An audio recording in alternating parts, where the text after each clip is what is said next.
They thought they could drain my land and walk away. The HOA said my wetland was useless, just a patch of mud holding back their plans for luxury homes and walking trails.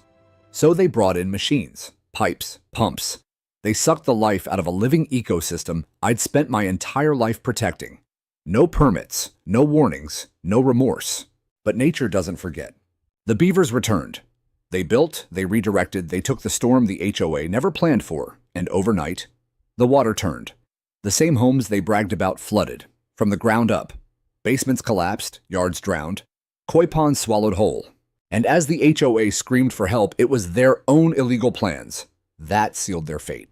You want to know what happens when arrogance meets the wild? Let me show you. This is how the land fought back. The wetland never looked like much to strangers. To most folks, driving past on the newly paved road, it was just a ragged patch of cattails, dark water, and mud, sometimes steaming in the chill of early morning, sometimes alive with a low chorus of frogs when spring finally broke through. But to me, Thomas Langley, it was far more than scenery. It was home in the deepest sense, a living, breathing sanctuary that had belonged to my family for 3 generations, a place that held secrets and shared them only with those willing to stand still long enough to listen. After 25 years with the U.S. Forest Service chasing wildfires through choking smoke, rebuilding habitats after clear cuts, and learning firsthand how bureaucracy can crush even the healthiest ecosystems, I retired with a permanent limp in my left leg and a modest pension. My wife Ellen had lost her battle with ovarian cancer 2 years earlier, and our only daughter Claire had built her own life in Vermont with her husband and 2 small children. When the time came, I loaded what remained of my life into an old pickup and drove back to the land my grandfather had left me. It lay on the frayed edge of a booming suburb just outside Asheville, North Carolina. 40 acres of wetland and second-growth forest, surrounded now by rows of identical beige McMansions, perfectly edged lawns, and gleaming concrete sidewalks, all governed by a brand-new homeowners association called Silver Pines Estates. In just 3 short years, the wild thickets and whispering creeks I remembered from childhood had been replaced by stucco walls, 3-car garages, and streetlights that glowed orange all night long. The HOA had money lawyers' ambition and a very clear vision of what proper landscaping should look like. What they lacked was any reverence for what had come before. My cabin, built by my grandfather in the late 1960s, sat high on treated pilings, raised well above the floodplain. He had been a quiet man, a Vietnam veteran, who came home restless and found peace only when he traded rifles for soil samples and war stories for lessons about water and wildlife. He taught me everything I know about wetlands, how they filter toxins from groundwater, shelter endangered species, and swell like living sponges whenever the mountain rains came hard. Over evenings on the porch, pipe smoke curling into the dusk, he would say, "This marsh will outlast every committee that tries to tame it." The land always answers back, Thomas. Always. When I moved in, the place welcomed me the way an old friend does. Dragonflies skimmed the surface of the ponds, their wings catching sunlight like stained glass. The air carried the rich scent of damp earth pine resin and the faint sweetness of buttonbush in bloom. A modest beaver dam near the southern boundary slowed the creek just enough to keep shallow pools alive through dry spells. Great blue herons stood motionless in the shallows while white-tailed deer left delicate tracks along the muddy edges. Once at twilight, I caught sight of a rare bog turtle sliding off a half-submerged log, an encounter that felt like a quiet blessing. For the first few months, life settled into a gentle rhythm. I rose before dawn, checked water levels with a simple staff gauge my grandfather had carved, and walked the narrow trails I'd known since boyhood. I set up trail cameras to record the comings and goings of otters and mink-mailed soil and water samples to former colleagues still in the field, and began sketching plans to turn the property into an outdoor classroom for local schools. The ache in my leg eased in the cool mornings, and for the first time since Ellen's death, I slept without the weight of grief pressing on my chest every night. Then the letters began. One crisp October morning, I found a pink envelope tucked into my mailbox, embossed with the Silver Pine logo of Silver Pines Estates.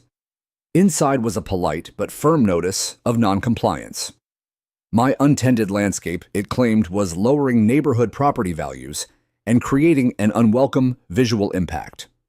They requested that I remedy the situation within 30 days. I stood on the porch and laughed out loud, the sound startling a kingfisher from the reeds. My yard was a state-recognized wetland protected by a conservation easement signed in 1982.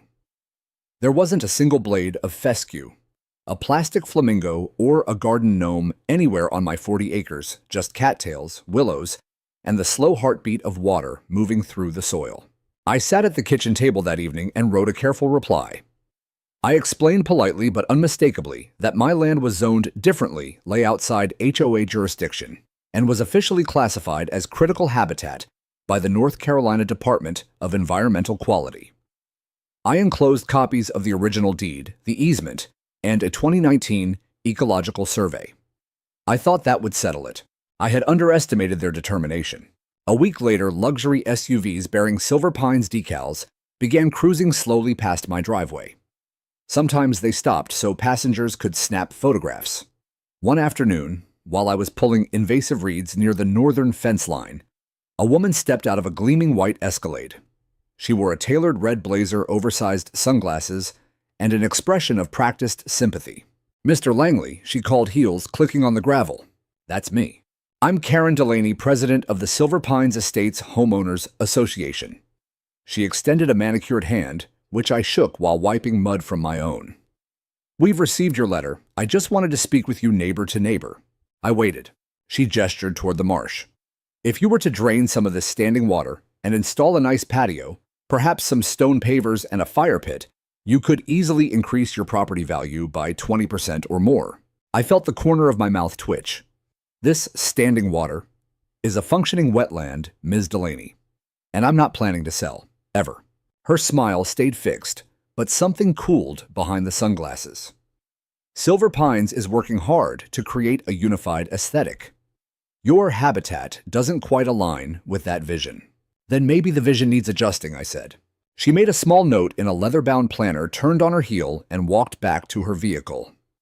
I watched those expensive shoes sink slightly into the soft earth and felt for just a moment a flicker of satisfaction. I told myself it was over. It wasn't.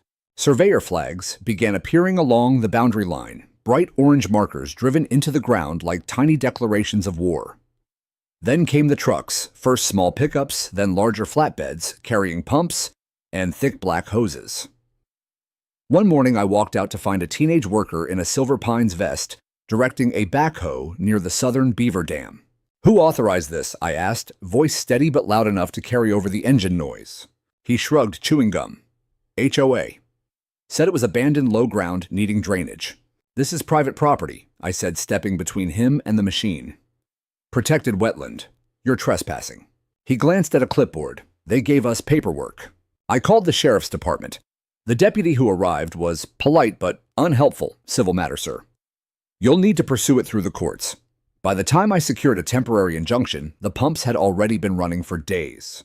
The water level dropped visibly, pools shrank, mudflats widened, and the once lush cattails began to yellow at the edges. That evening, I stood on the elevated deck, watching moonlight ripple across cracked mud where open water had been only weeks before. The air felt wrong, too dry, too silent.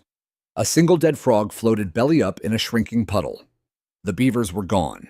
I felt the old anger rise, the same anger I'd carried through decades of watching developers and bureaucrats carve up wild places. But beneath it was something heavier: grief. I had spent my life protecting other people's land. Now I was losing my own. Yet even as despair settled over me, I remembered my grandfather's words. "The land always answers back." I just didn't know yet how loud that answer would be. The first real escalation came on a gray November afternoon, when the wind carried the sharp scent of coming rain through the pines. I was out near the southern boundary, repairing a section of old fencing my grandfather had built from locust posts, when I heard the low rumble of heavy engines. 3 flatbed trucks rolled slowly down the HOA's newly graded service road, their tires crunching gravel. Men in neon vests unloaded industrial pumps, coils of thick black hose, and stacks of sandbags. They worked with the casual efficiency of people who believed they had every right to be there. I dropped my post hole digger and walked over boots sinking into the softening ground. Morning, I called, keeping my voice level. Mind telling me what this is about? The foreman, a stocky man with a Silver Pines clipboard, glanced up. Drainage improvement project. Orders from the board. On whose land? He checked his paperwork. Common area easement and adjacent low ground. Shouldn't take more than a few days. This isn't common area, I said, stepping closer. This is private property with a recorded conservation easement. You're standing in a state-protected wetland. He shrugged, already turning away. We've got authorization. Take it up with the office if you've got a problem. I pulled out my phone and started recording, slowly panning across faces, license plates, equipment serial numbers, and the bright orange surveyor flags that now ringed the southern pools like a noose. One of the younger workers noticed and muttered something to his partner. They exchanged uneasy glances, but kept working. By evening, the pumps were running. The steady mechanical thrum carried across the marsh like a heartbeat out of rhythm. I stood on the deck and watched dark water being sucked through the hoses and dumped into a culvert that fed straight into the HOA's stormwater system. The level dropped visibly by the hour, shallow ponds shrank to muddy depressions. Cattails leaned drunkenly as their roots lost anchorage, and the rich, loamy smell of healthy wetland began to sour into something stagnant and desperate. I called the sheriff again. Same answer. Civil matter. I called the county planning office. Voicemail. I emailed Sheila Norwood, my old EPA colleague, now consulting part-time, and attached time-stamped photos. She replied within minutes. This looks like a textbook Section 404 violation. Hold tight. I'll rattle some cages. 3 days later, the pumps fell silent.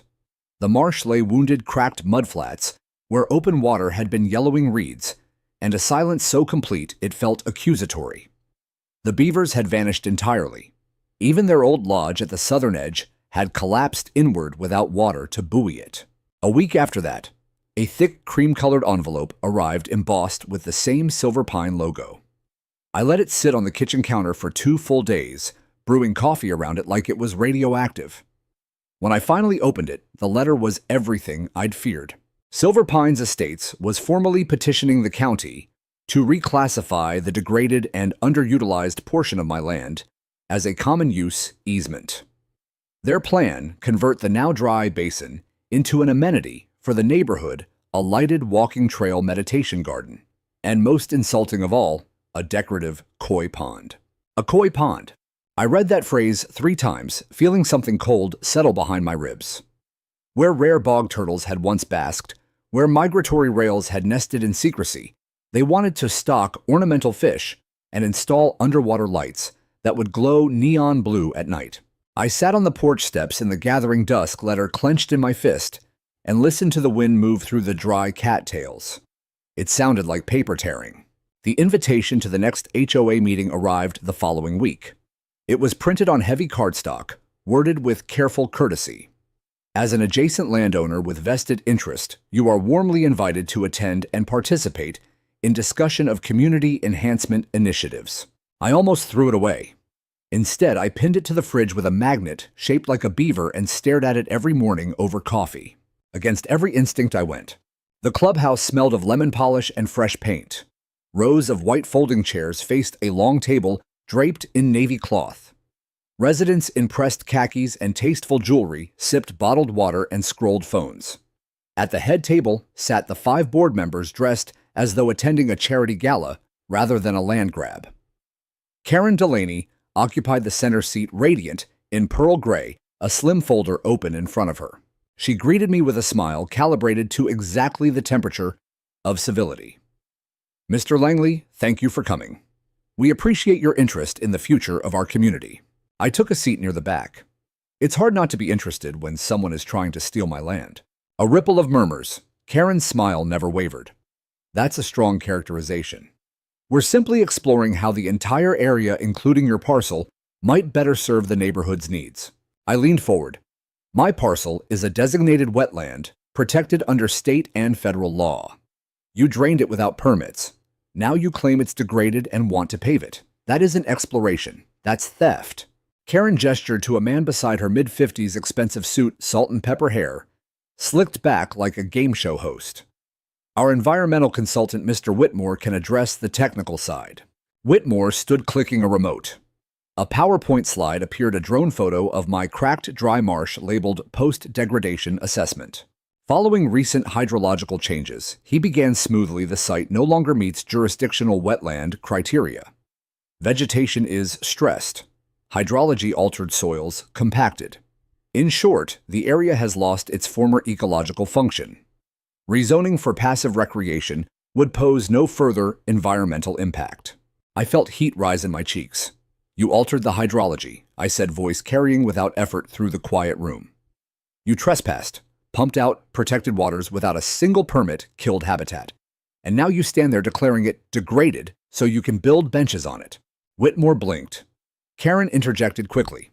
Mr. Langley, we acted in good faith based on professional advice. Good faith doesn't include lying to contractors and forging easement claims. I stood. This isn't a debate about aesthetics, it's a violation of the Clean Water Act, and I have the documentation to prove it. I didn't wait for rebuttal. I walked out while whispers rose behind me like startled birds. That night, I spread every scrap of paper I owned across the kitchen table. Deeds, surveys, conservation, easements. Decades of field notes, recent trail cam footage, water sample satellite images, before and after drainage. I scanned, labeled, and backed everything up to 3 separate drives. Then I made the calls that mattered. Sheila promised to file formal complaints with both EPA Region 4 and the state DEQ. Jacob, a young county planner I'd once mentored, agreed to pull permit records or the lack of them. A nonprofit wetland advocacy group in Raleigh offered pro bono legal review. While the human machinery began its slow grind, something else stirred in the marsh. Late one evening, walking the boundary with a flashlight, I caught movement near the upstream creek just beyond where the HOA's jurisdiction ended. Fresh chew marks on alder branches. Drag trails in the mud. A small but deliberate pile of sticks and mud anchoring the flow. The Beavers had come home.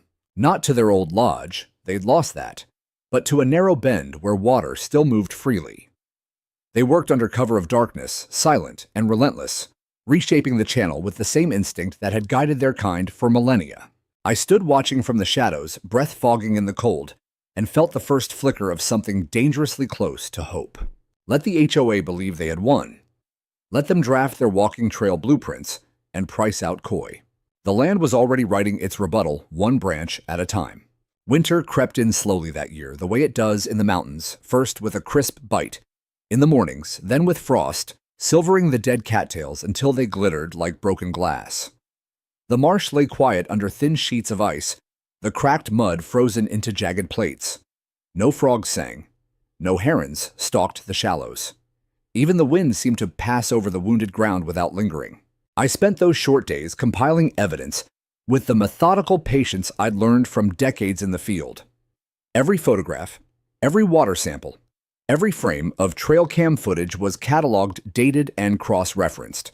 I built a timeline on the kitchen wall with pushpins and red string, the way investigators do in movies, except this was real and the victim was 40 acres of living earth. Sheila called one evening just as the sun bled out behind the ridge. Good news and bad news, she said without preamble. Bad news first, the county's permit office has no record of any drainage application from Silver Pines. That means they went rogue. Good news, that's a slam dunk violation. I've got a contact at DEQ who's already drafting a notice of violation. I exhaled slowly, watching my breath fog the window. How long until it lands? Weeks, maybe months. Bureaucracy moves like cold molasses, but we're building a solid case. I thanked her and hung up, then stood on the porch staring across the barren flats. Somewhere out there beneath the frost, seeds and roots and eggs waited in suspended animation. Life wasn't gone. It was listening. Christmas came and went without ceremony.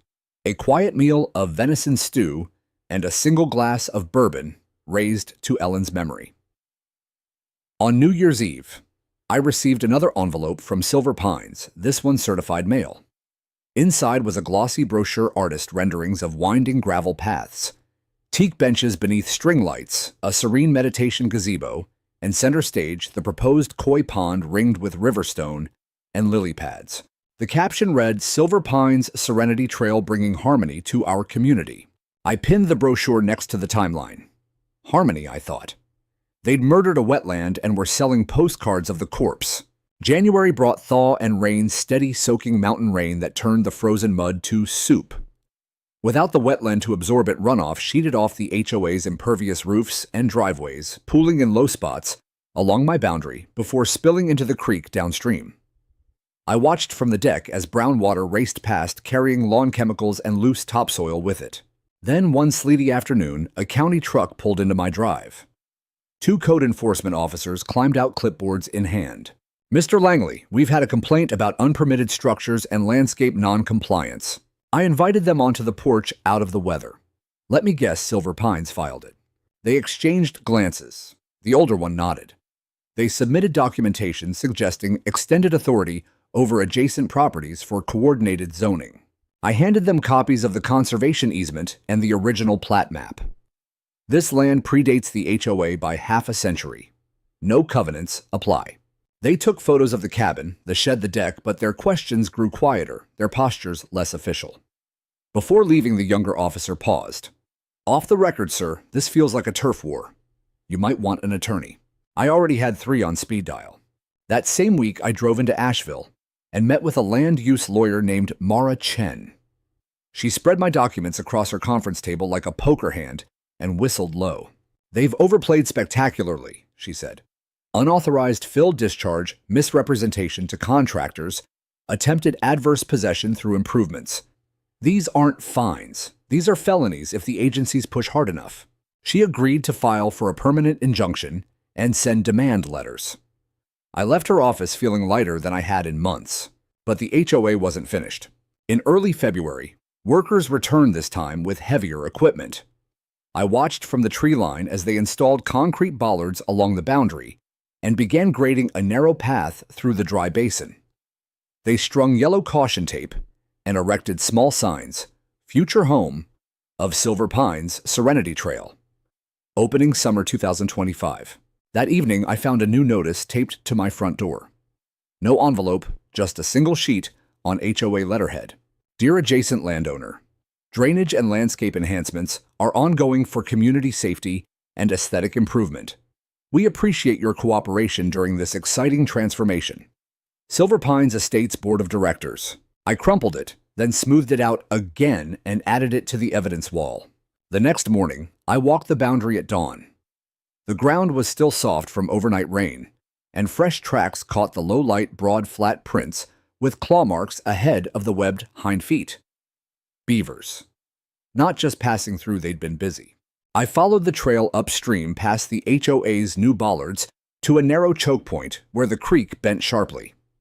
There, half hidden by overhanging alders, rose a new dam, small but solid, woven from branches and packed with mud that gleamed wet and dark. Water had already backed up behind it, forming a shallow pond that reflected the pale sky. My pulse quickened. The beavers hadn't returned to their old lodge. They'd chosen higher ground just outside HOA jurisdiction, in the exact spot where drainage had altered the slope. I crouched at the edge and studied the structure. It was textbook beaver engineering: primary dam, across the main flow, secondary sticks, reinforcing the bank's mud plaster, sealing every gap. They were responding to the new hydrology the HOA had forced upon the land. And in doing so, they were redirecting it. Downslope toward the manicured backyards of Silver Pines, the ground fell away gently. Impervious clay, compacted by heavy equipment, now saturated and unable to drain naturally. Without the wetland sponge below, any overflow would have only one place to go: straight into the neighborhood. I stood slowly, a slow smile spreading across my face for the first time in months. The land wasn't just listening. It was preparing its reply. That night, I set up 2 new trail cameras, one facing the dam, one angled toward the HOA lots. I checked the weather forecast, a warm front moving in heavy rain, expected by week's end. I brewed a pot of coffee, pulled a chair onto the porch, and waited for spring to do what spring does best in the mountains. It pours. Spring arrived with the subtlety of a held breath, finally released. One morning, the air carried the faint, sweet promise of green things waking underground, and by afternoon the red maples along the creek were laced with tiny crimson buds. The frost-heaved mud softened into something almost forgiving underfoot.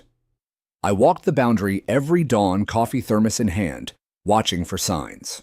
The beavers did not disappoint.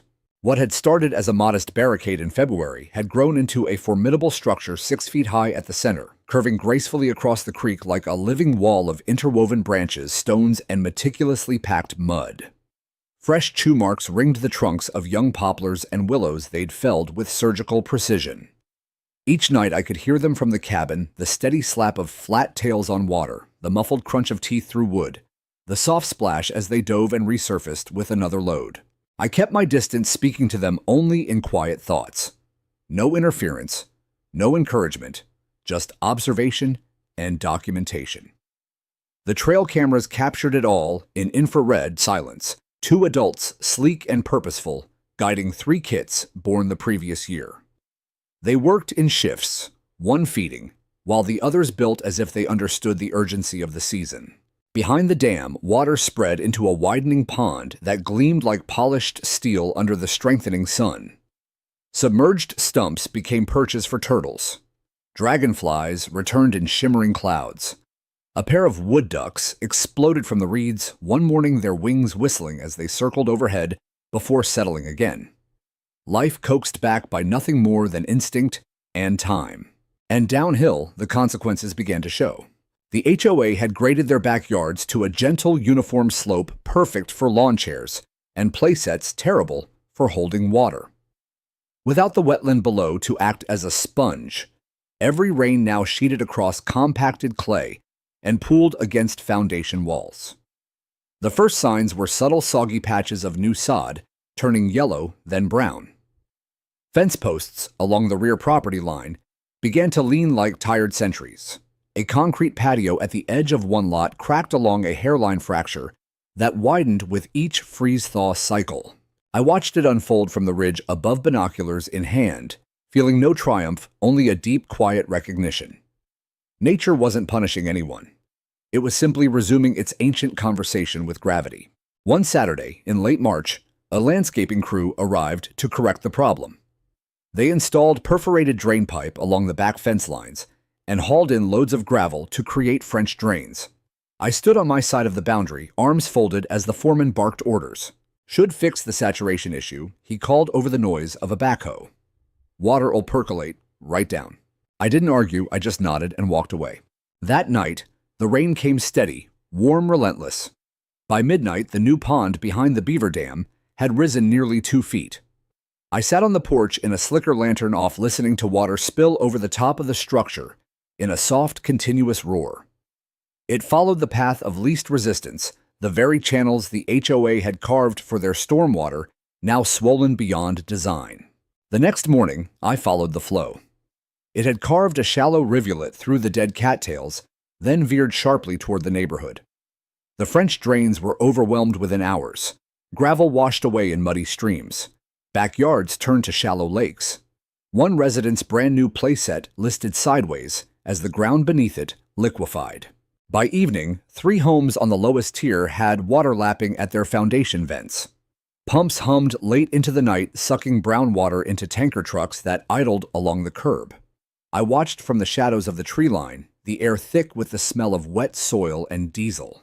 Karen Delaney appeared at dusk, standing in her driveway in designer rain boots, arms crossed tight as she surveyed the damage. Even from a distance, I could see the tension in her shoulders. She made several phone calls, voice sharp, gesturing at the darkening sky, as if it had personally betrayed her. The neighborhood's online forum, still visible through an old resident account I'd never deleted, lit up with confusion and complaints. Anyone else dealing with backyard flooding, we just had the drainage fixed. My basement sump pump hasn't stopped since yesterday. Did something change upstream? This never happened before. Someone posted a drone photo of the beaver dam, captioned simply, "What the hell is this?" Replies poured in. Theories ranged from vandalism to climate change. No one mentioned the wetland they'd drained. Not yet. I closed the laptop and stepped outside. The moon hung low and full, turning the new pond into a mirror of silver light. A beaver swam across it in slow, deliberate strokes, carrying a branch twice its length. It paused at the dam, assessed, then wedged the branch into place with practiced efficiency. I raised my coffee mug in a silent toast. The land had found its voice, and it was only getting louder. April brought the kind of rain the mountains are famous for, warm, heavy, and unrelenting. The sort that turns creeks into torrents and makes the air smell like wet stone and resurrection. I woke one Tuesday to the steady drum on the tin roof and a feeling in my gut that today would matter. By mid-morning, the Beaver Dam was spilling over in a wide, even sheet, the overflow carving new channels through the soft earth. I pulled on my old Forest Service rain jacket, grabbed the good camera, and walked the boundary. Water raced downhill in muddy rivulets, following the graded slope the HOA had so carefully engineered. It pooled against their rear fences, seeped under gates, and began to undermine the fresh sod like a slow, patient thief. Then the trucks returned. This time they came in force, 2 large pump rigs, a track hoe, and a flatbed loaded with sandbags. They parked half on HOA land, half on mine, and began setting up without a word to me. I stood 20 yards away recording everything. The foreman from the earlier job spotted me and walked over, rain dripping from the brim of his hard hat. "Morning, sir. We're authorized to deepen the drainage swale and reinforce the outflow." "Authorized by whom?" I asked. "Board Directive, Emergency Flood Mitigation." I pointed to the orange flags still marking my boundary. "That swale crosses private property. You don't have my permission." He hesitated, glanced at his crew, already uncoiling hoses, then shrugged. "We've got paperwork saying it's a shared easement now." I stepped directly into his path. "Show me." He radioed someone. 10 minutes later, Karen Delaney arrived in her white SUV umbrella, blooming like a challenge.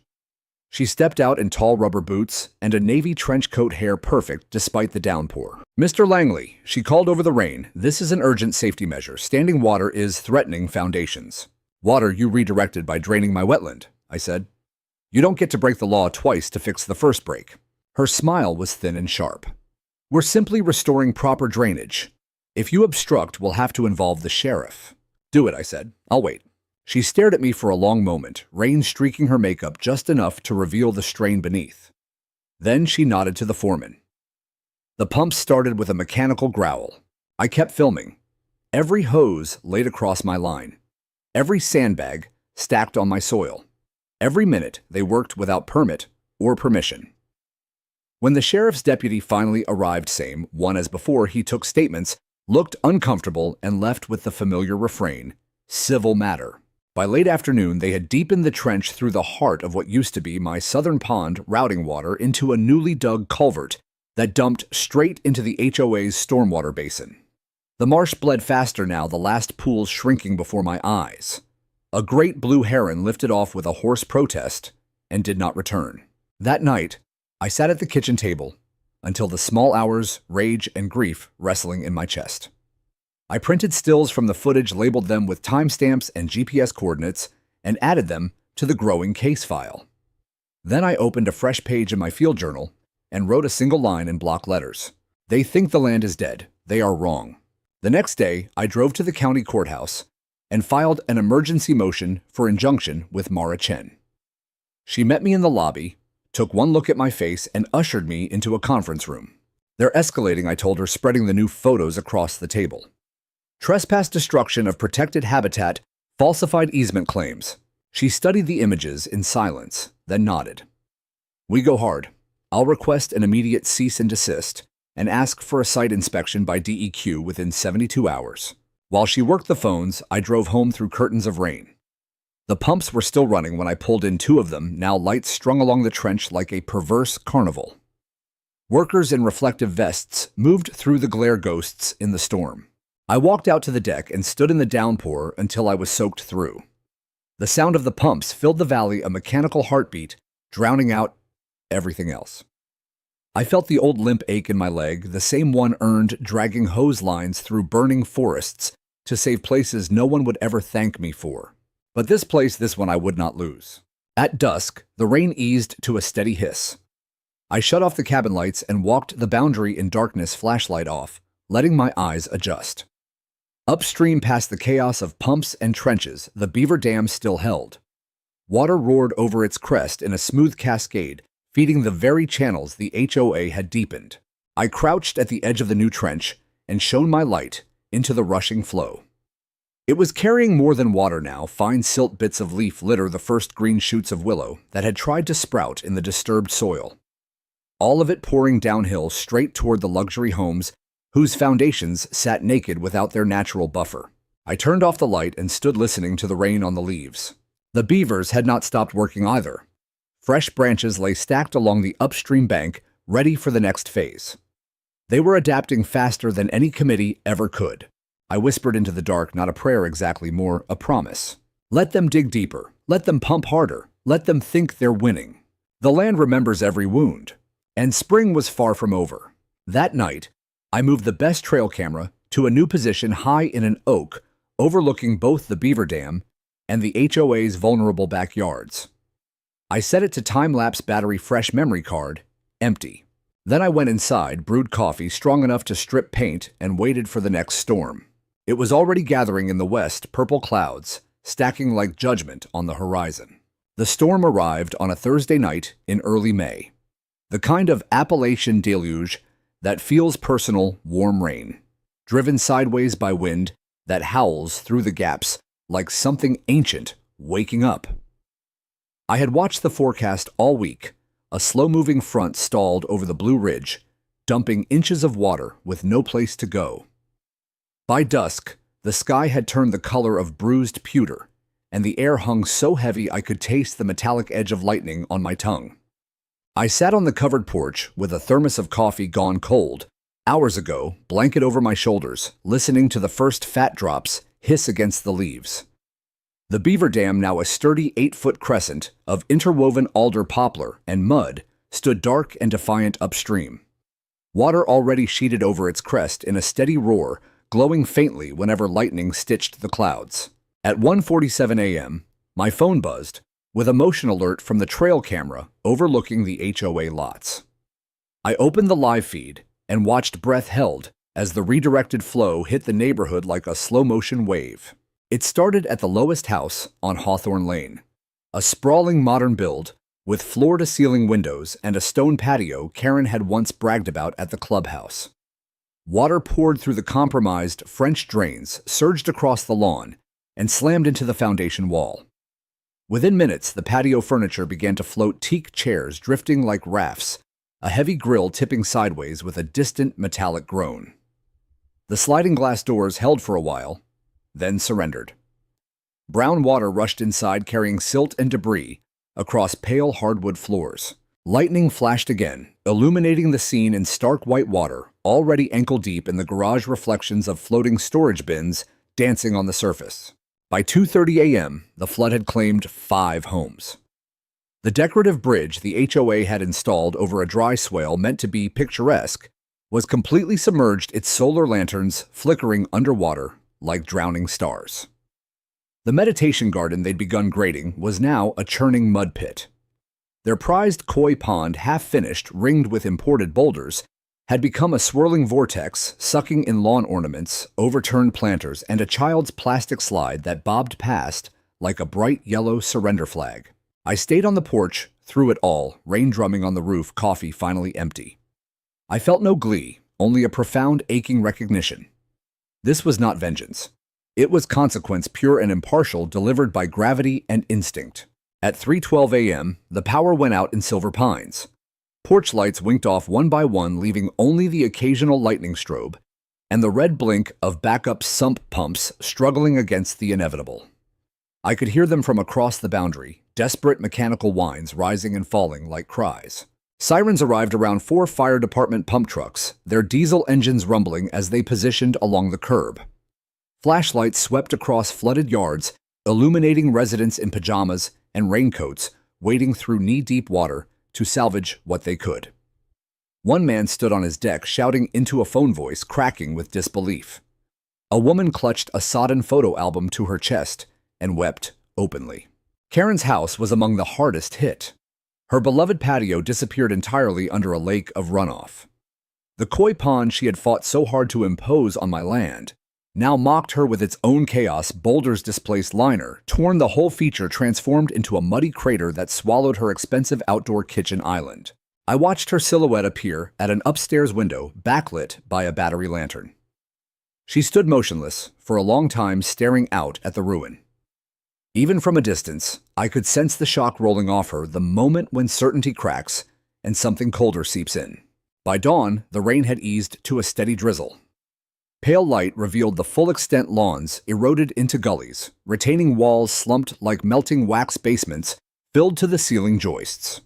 The air smelled of wet earth gasoline from spilled lawn equipment and something faintly electric from shorted wiring. Emergency crews worked through the morning, pumping water into tanker trucks that lined the streets like a funeral procession. Insurance adjusters arrived in sedans, clipboards already filling with grim estimates. Residents gathered in small knots, voices low, faces drawn with exhaustion, and the first stirrings of anger. I walked the boundary at mid-morning, boots squelching in the saturated soil. My side of the line remained largely untouched, the elevated cabin safe. The recovering marsh upstream drinking in the rain and releasing it slowly the way it was meant to. The Beaver Dam stood proud and intact, water still flowing over it in a controlled, even curtain. A family of otters played in the new pond behind it, sliding down muddy chutes with abandon. One of the firefighters noticed me watching and waved me over. "You the guy who lives up in the woods?" he asked, wiping sweat from his brow, despite the chill. "That's me." He shook his head, gazing at the devastation. "Never seen anything quite like this. All that water came from one direction, straight out of that creek. Like someone turned a faucet on the whole neighborhood." I said nothing, just nodded. He glanced upstream toward the dam, visible now in daylight. "Beavers did this." "Beavers did what beavers do," I replied. "They dammed the creek after the flow changed." He whistled low. "Well, they picked one hell of a spot." That afternoon, the HOA sent out its first mass email, terse and carefully neutral. Due to extreme weather, several properties have experienced water intrusion. We are coordinating with emergency services and insurance providers. Please stay safe and report damage to management. No mention of cause. No admission of fault. But the neighborhood forum told a different story. Posts poured in by the hour. "My entire finished basement is gone. Everything. Who approved building this close to that swamp? We were told the drainage was improved. This is improved." Someone uploaded a video taken from a second-story window, the flood in real time, water rising visibly minute by minute, patio furniture swirling away. It already had hundreds of views. I closed the laptop and stepped back outside. The drizzle had stopped, leaving the air washed clean and sharp. A kingfisher rattled overhead, diving into the new upstream pond and emerging with a flashing minnow. Life, indifferent to human drama, was already reclaiming its rhythm. The land had spoken its first full sentence, and the conversation was just beginning. The days after the storm felt suspended in a strange, sodden hush. The neighborhood smelled of mud and mildew, laced with the sharp tang of sump pumps running non-stop. Emergency fans whirred from open garage doors, blowing out the damp breath of ruined carpet and drywall. Piles of sodden furniture lined the curbs like casualties, couches swollen beyond recognition, mattresses sagging under their own weight, children's toys bleached and warped. Karen Delaney held an emergency HOA meeting that Sunday afternoon under a rented white tent in the community parking lot. Folding chairs were arranged in uneven rows, many residents still in rubber boots and hoodies, faces etched with exhaustion and barely contained fury. The clubhouse was too damaged to use. Black mold already bloomed on its lower walls. I wasn't invited, of course, but a sympathetic resident, someone whose basement photography studio had been destroyed, slid a USB drive under my door that evening.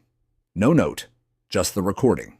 I watched it on my laptop, with the volume low, the cabin quiet, except for the distant croak of returning frogs. Karen stood at the front beneath harsh portable lights, navy blazer, pristine despite everything, hair pulled back severely. She gripped a clipboard like a shield. "Thank you all for coming on such short notice," she began, voice steady but pitched higher than usual. "We've endured an extraordinary weather event, a once-in-a-century rainfall. The board is working around the clock with county emergency services, insurance carriers, and restoration contractors to support every affected household." A man in the front row, mid-40s, face sunburned from days of cleanup, raised his hand without waiting. "With respect, Karen, this wasn't just weather. Our homes flooded from one direction. Upstream. Something changed the flow." Murmurs rippled through the crowd. Karen's smile tightened. "We're investigating all factors," she said smoothly. including natural wildlife activity that may have contributed to unintended water diversion. The room erupted. Wildlife activity. A woman stood clutching printouts. You mean the beavers? The ones that moved in after you drained the wetland we were assured was no longer functional. Karen lifted a hand. The wetland in question had already degraded. Because you pumped it dry, someone shouted from the back. The tent filled with overlapping voices. Residents held up phone screens showing before and after photos. Drone shots of the beaver dam, screenshots of engineering reports they'd begun requesting on their own. One man played a video on his tablet, the flood in real-time water rising inexorably across his backyard. My insurance adjuster says this may not be covered, he said, voice breaking. They're calling it surface water redirection due to third-party alterations. That third party is us, Karen, the HOA. Karen tried to regain control. We followed professional guidance. What professionals? Another voice cut in. The consultant, who said the marsh was dead after you killed it. The accusations came faster now, sharp and personal. You told us building here was safe. You rushed the drainage to save on planting costs. My toddler's room had 2 feet of water. We found mold this morning. Karen's composure cracked. Color rose in her cheeks. She raised her voice over the din. I have done everything for this community. We turned raw land into a premier neighborhood. We increased property values. We created amenities people begged for. A woman near the front stood slowly holding a water-stained photo of her flooded kitchen. We didn't beg for this. The room went quiet for a heartbeat. Then someone else spoke low and dangerous. We want your resignation, tonight. The demand spread like wildfire. Hands shot up. Voices joined in chorus. Karen looked around for allies. The other board members sat stone-faced, eyes averted. One quietly gathered his folder and slipped out a side flap. Karen tried one last time. This is not the moment for division. We need unity. No, the sunburned man said. We need accountability. The recording ended abruptly as someone knocked over the camera tripod in the chaos. By Monday morning, the neighborhood forum had become a battlefield. Posts demanding audits, resignations, even dissolution of the HOA entirely.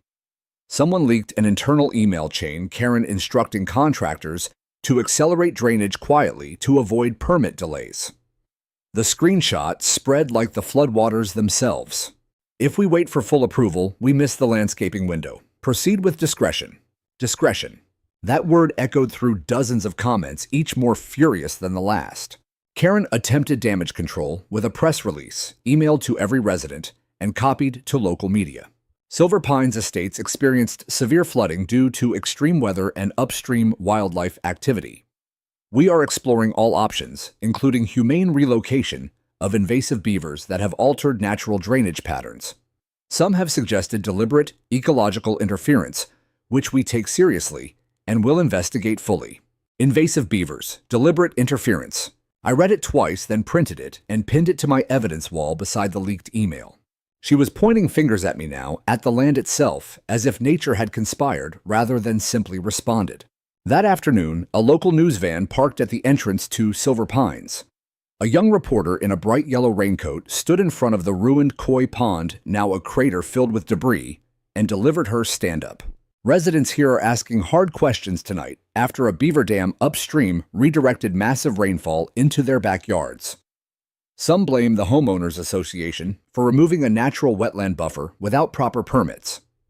The HOA president calls it an unforeseen natural event and hints at possible intentional wildlife encouragement by a neighboring landowner. The camera panned to Karen, composed again, standing on her cleared driveway. We're cooperating fully with investigators, she said, but we won't rule out any possibility, including ecological tampering. I turned off the television and stepped outside. The air had cleared after the storm, carrying the clean scent of wet pine and rebirth. Frogs chorused from the recovering pools. A pair of beavers swam lazily across the upstream pond kits, trailing behind like ducklings. Tampering. I almost laughed. That evening, Sheila called, voice tight with excitement. The DEQ just issued an emergency site inspection order. They're coming tomorrow, full team. And the EPA has opened a formal Section 404 investigation based on my complaint and your documentation. How soon until charges? Patience, she said, but Karen just handed them probable cause on a silver platter. Blaming protected wildlife for damage caused by unpermitted fill. That's an admission the wetland served a flood control function. I looked out at the moonlit dam water, murmuring over its crest in a steady, soothing song. The land had roared once. Now it was whispering the rest of the story. And everyone finally was listening. The reckoning came faster than even Sheila had predicted. On a humid morning in late May, 3 unmarked white SUVs with state plates rolled slowly down the flooded streets of Silver Pines. They parked in front of Karen's house, its foundation still wrapped in blue tarps and industrial dehumidifiers, humming like angry bees.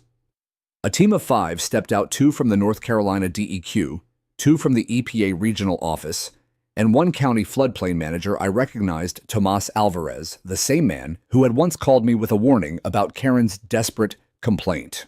I was out taking water samples when Tomas spotted me on the ridge. He waved me down. "You're gonna want to walk with us," he said quietly. "This is the real deal."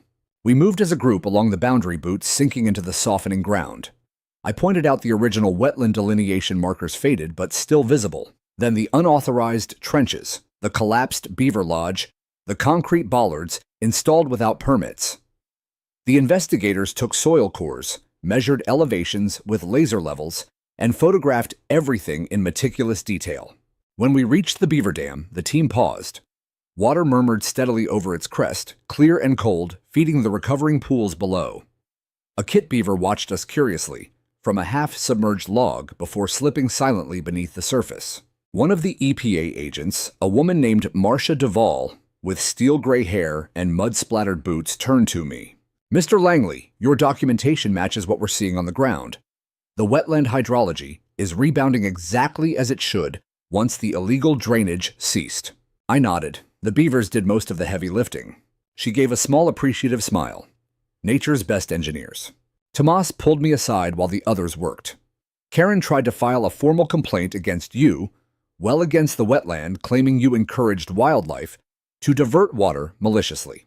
She even submitted her own drainage plans as evidence." I raised an eyebrow, "and she dated and signed them. No permits attached, no hydrology review. Straight admission of unpermitted work." He shook his head, almost laughing. She gift-wrapped probable cause. By evening, the neighborhood forum had exploded again. Someone with access to county records posted the inspection notice, "Immediate cease and desist," on all HOA land alterations, pending full investigation into Clean Water Act violations, riparian buffer infractions, and misrepresentation of zoning. Residents who had once defended Karen now turned on her with the ferocity of people who felt betrayed twice, first by the flood, then by the truth. She knew it was illegal and did it anyway. My insurance denied the claim because of known hydrological risk. Known to whom? We're forming a committee. No more blind trust. 3 board members resigned within 48 hours, citing personal reasons. The HOA's Facebook page went dark after a barrage of 1-star reviews and photos of moldy basements. Someone spray-painted "Wetland Killers" in dripping red letters across the clubhouse portico before it was hastily covered with plywood. Karen made one last public appearance, a press conference on her front lawn, now stripped of sod and ringed with caution tape. Local news crews gathered as she stood in a crisp white trench coat, sunglasses, hiding whatever storm raged behind her eyes. "This community has been victimized by an extreme natural event," she declared, voice steady but thinner than before. "We are also concerned about upstream activities that may have intentionally exacerbated flooding. We will pursue every avenue to protect our residents." A reporter asked directly, "Are you accusing your neighbor of engineering this flood with beavers?" Karen hesitated a fraction too long. "We are investigating all possibilities." The clip aired that night. By morning, it was mocked across regional media. HOA president blames beavers for revenge plot. Memes spread beavers in hard hats. Beavers holding tiny blueprints, beavers sipping martinis on flooded patios. I watched none of it. Instead, I walked the marsh at dusk, watching cattails push new green spears through the mud, listening to the chorus of spring peepers that had returned in force. The air smelled of life, again rich, loamy, electric, with possibility. Sheila called late that week with the official word. "Charges are coming," she said. "Multiple counts unauthorized discharge into waters of the U.S. destruction of protected wetland false statements to contractors and regulators. The DEQ is recommending the maximum civil penalties. Criminal referral is on the table for Karen personally. I sat on the porch steps cradling the phone, feeling the weight of years lift just a little. And the restoration order, already drafted, full hydrological and vegetative recovery to pre-disturbance conditions, funded by HOA fines and assessments. And Thomas, they want you as the official stewardship consultant. Paid position, your rules. I exhaled slowly. Tell them yes. 2 days later, a courier delivered a thick packet from the state formal notice of violation itemized penalties totaling $427,000 and the emergency restoration directive. My name appeared as required technical advisor and on-site monitor. That same afternoon, a moving truck backed into Karen's driveway. Neighbors watched from windows as movers carried out furniture, wrapped in plastic designer sofas, abstract art, the massive outdoor kitchen island salvaged from the flood. Karen emerged once directing traffic in sunglasses and a baseball cap pulled low. She didn't look toward my cabin. By nightfall, the house stood empty, a for sale sign staked crookedly in the muddy lawn. The forum lit up one last time with a post from an anonymous account later revealed to be the former treasurer who had quietly copied years of emails. Attached was the full chain, Karen's instructions to proceed quietly, override permit requirements, reclassify the wetland as non-functional after drainage. The final message dated the week before the big storm. Mr. Langley's obstructionism ends now. Accelerate all improvements. We control the narrative. The comments beneath it were unanimous. Resignation demands became calls for dissolution. A special meeting was scheduled not in a tent this time, but in the high school auditorium to accommodate the crowd. The remaining board announced they would step down voluntarily and hand governance to an interim resident committee until a full audit and election could be held. Silver Pines Estates, as Karen had built it, was finished. I stood on the ridge that evening and watched the sun sink behind the mountains, painting the recovering marsh in molten gold. Water reflected the sky like a promise kept. A great blue heron landed in the shallows with prehistoric grace, folding wings that had returned because the land had called them home.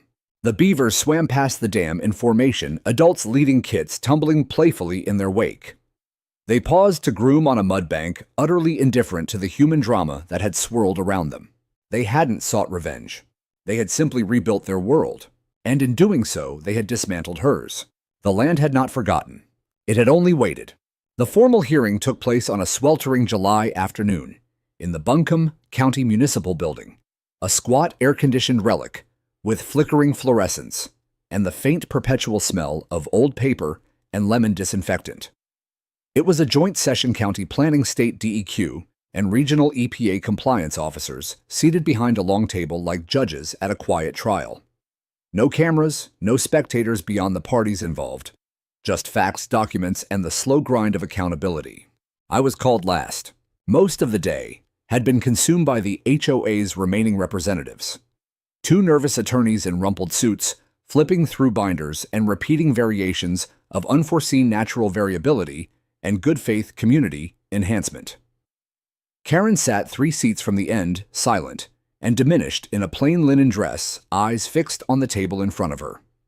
She had not spoken once. Whatever fire had driven her to drain my marsh seemed extinguished, replaced by the hollow look of someone watching their carefully constructed world collapse in slow motion. When my name was called, I rose slowly, carrying a waterproof case, a laptop, and a rolled topographic map under one arm. My boots, still flecked with honest mud, left faint prints on the linoleum as I walked to the front. I introduced myself simply, Thomas Langley. Retired senior field ecologist, U.S. Forest Service, 25 years in watershed and wildlife management. I opened the laptop and began. The first slide was a high-resolution satellite image from 2 years earlier, 40 acres of vibrant wetland, glowing in deep greens and blues, braided channels catching sunlight, forest edges sharp and healthy. I let it linger. This was the site before Silver Pines Estates initiated unpermitted drainage. Next slide, the same view, after the pumps had done their work, cracked. Mudflats, yellowed vegetation, collapsed, Beaver Lodge. The contrast was stark enough to draw an audible intake of breath from someone at the table. I moved through the evidence with the calm precision of a lifetime spent testifying on wildfire impacts and habitat loss. Time-lapse trail cam footage of the illegal pumps running day and night. The leaked email chain, including Karen's directive to proceed quietly and avoid permit delays. GIS overlays showing exactly how the HOA's unauthorized culverts and grading had altered slope and flow, funneling water directly into their own foundations. The 1982 conservation easement signed by my grandfather and a state commissioner, still legally binding. Signed affidavits from Sheila Norwood and other experts confirming multiple violations of the Clean Water Act and North Carolina riparian buffer rules. Water quality data pre-drainage samples, rich in dissolved oxygen post-drainage samples, choked with sediment and lawn chemicals. I ended with a 20-second video clip of beaver at twilight, dragging a heavy branch through shallow water, wedging it into the dam with deliberate, practiced movements. The camera caught the soft splash as it dove the ripple spreading across the pond like quiet applause. That I said closing the laptop is the only engineer who altered the floodplain, and it acted in direct response to the illegal drainage that displaced its home. The room was silent. Rebecca Nash, the DEQ director presiding, removed her glasses and rubbed the bridge of her nose. Mr. Langley, did you at any time modify structures or encourage wildlife to influence water flow? No, ma'am. I observed, documented, and reported violations through proper channels. The Beavers followed instinct and hydrology. One of the HOA attorneys stood. With respect, the dam's location and timing could suggest. I turned to him. The dam's location follows the new flow path you created when you drained protected waters. Beavers build where water moves. You gave them water. They used it. He sat down without finishing. Rebecca looked to her colleagues, then back to me. Your documentation is comprehensive. Thank you. As the session adjourned, I packed slowly. Karen remained seated long after the others filed out. When the room was nearly empty, she finally spoke, voice so low I almost missed it. You planned this. I paused at the door. No, you did. I just refused to let you forget what you broke. She didn't reply. 2 weeks later, the rulings arrived in a thick certified envelope. Immediate suspension of all new development permits in Silver Pines estates. Civil penalties totaling $385,000 against the HOA, with personal liability assessments pending against former board members. A mandatory full restoration order returned the wetland to pre-disturbance hydrological and vegetative condition within 18 months, monitored by state-approved experts. My appointment as paid stewardship consultant with final sign-off authority on every restoration milestone. That same month, a grant from the North Carolina Wetlands Restoration Program and a partnership with UNC Asheville's Environmental Science Department turned the 40 acres into an official research and education site, the Langley Wetland Sanctuary. We broke ground, or rather broke water, on a crisp September morning. Volunteers from the neighborhood showed up in work gloves and borrowed boots. Some were the same residents who had once complained about unkempt vegetation. Now they planted willow cuttings, spread native seed mix, and hauled away remnants of the HOA's concrete bollards under the guidance of Ross, the contractor, who had quietly come to respect beavers more than boardrooms. Children from the local elementary school arrived on yellow buses, wide-eyed, to release fingerling salamanders into the shallows and learn how wetlands filter water and store carbon. College students installed monitoring wells and bird blinds. A retired engineer from Silver Pines designed solar-powered water level gauges that transmitted data in real time. The new resident-led Eco Alliance grew quickly. They organized cleanups, led birdwalks, and funded interpretive signs along a raised boardwalk Ross and I designed to wind harmlessly above the sensitive soils. One sign featured my grandfather's quote, hand-lettered in weathered cedar. Nature doesn't forgive or punish. She remembers. She adapts. At the official dedication ceremony in early October, a small crowd gathered at the new trailhead. The bronze plaque gleamed under a clear mountain sky. The Langley Wetland Sanctuary, restored through the resilience of nature, protected through the persistence of one dedicated to those who listen before they act. I stood off to the side in my old field jacket, arms folded, watching neighbors who once saw me as an obstacle now smile and nod in quiet recognition. A teenage girl approached shyly, holding her phone. Mr. Langley, could we get a photo with you and the beaver dam for our Eco Alliance page? I smiled. The Beavers prefer anonymity, but take all the pictures of the dam you want. They don't mind the credit." She laughed and ran off to join her friends. Later, walking the boardwalk alone at dusk, I paused where the path overlooked the main pond. Cattails rustled in the breeze.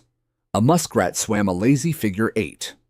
Overhead, a flock of wood ducks wheeled against the orange sky before settling into the reeds with soft whistles. The marsh sang again, full-throated, unbroken. The land had healed, and in healing itself, it had taught an entire neighborhood how to listen. Spring returned the following year like a long-held breath, finally released, soft and full of promise. I woke one April morning to the sound of red-winged blackbirds calling from the cattails, their songs sharp and joyous against the pale sky. The frost had lifted for good. The ground no longer resisted my boots, but yielded with the gentle give of living soil. Willow shoots that had struggled through the restoration now stood tall and leafy, swaying in a breeze that carried the clean scent of open water and new growth. I walked the boardwalk slowly, coffee steaming in my hand, pausing at each interpretive sign the Eco Alliance had installed. Children's fingerprints still smudged the QR codes from last week's school visits. One panel explained how wetlands slow floodwaters and filter pollutants.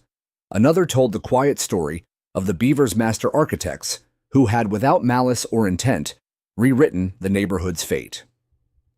My grandfather's words remain carved at the trailhead, weathered but clear. Nature doesn't forgive or punish. She remembers. She adapts. The frogs were deafening now, a rolling, overlapping chorus that rose each evening like a hymn to survival. Not the tentative peeps of tentative return, but the deep, confident roar of a place that had endured machines and arrogance and paperwork, and come out whole on the other side. I stopped at the overlook where the boardwalk curved above the main pond. Sunlight glittered on the water, broken into 1,000 moving coins. A muskrat surfaced with a mouthful of cattail root, regarded me with dark, bright eyes, then vanished with hardly a ripple. Overhead, a kingfisher rattled past Dove with a splash and rose triumphant, with a minnow flashing silver in its beak. The Beaver Dam, now mature and intricate, layered with seasons of reinforcement, stood strong at the far bend. The family had expanded 2 new kits, tumbled along the muddy bank while the adults patrolled with calm authority. They had no need to redirect water anymore. The wetland below held and released it gently, the way it always had.